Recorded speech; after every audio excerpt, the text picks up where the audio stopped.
Friends, ఈరోజు అయితే current వస్తుంది పోతుంది. ఇక వీడియో పెడదామన్నా కొంచెం లేటుగా పెడుతున్నాను. కరెంట్ వచ్చినాకనే పెడుతున్నాను అనమాట. వైఫై కనెక్షన్ కదా, అందుకే లేటుగా పెడుతున్నాను. పాలైతే కాగబెట్టిన తర్వాత అయితే అన్నం ఉడికింది.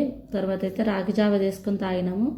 ఇక అప్పుడైతే వీడియో తీయలేను. నేనైతే ఈరోజు కోడిగుడ్డు కర్రీ చేస్తున్నాను. కోడిగుడ్లు కూడా ఉడకబెట్టుకొని పక్కన పెట్టుకున్నాను. టమాటాలు ఉల్లిగడ్డలు కూడా కట్ చేసుకొని పక్కన పెట్టిన. ఇక స్టవ్ మీద కడాయి పెట్టి ఆయిల్ పోసుకొని తాలింపు గింజలు, కట్ చేసుకున్న ఉల్లిపాయ, టమాటా, పచ్చిమిర్చి, కరివేపాకు, పసుపు వేసుకొని మగ్గినాక అల్లం వెల్లుల్లి పేస్ట్ వేసుకొని టేస్ట్కి తగ్గట్టు కారం, గ్రేవీకి తగ్గట్టు వాటరు, గరం మసాలా, ఉప్పు, జీలకర్ర పొడి, కోడిగుడ్డు ముక్కలు ఇట్లా నిలువుగా కట్ చేసుకొని అయితే వేసుకుంటున్నాను. ఒక 5-6 నిమిషాల పాటు ఉడికితే లాస్ట్లో కొత్తిమీర వేస్తే కోడిగుడ్డు టమాటా కర్రీ అయితే రెడీ అయింది ఫ్రెండ్స్. నా వీడియో నచ్చితే ప్లీజ్ సబ్స్క్రైబ్ చేసుకోండి. మా పిల్లలు అయితే ఇక టీవీ చూస్తున్నారు, మేమైతే అన్నం తినాలి. ఇంకా స్కూల్ లేకపోతే మాత్రం ఇంక బొమ్మలే చూస్తారు. హోంవర్క్ కూడా రాసుకున్నారు.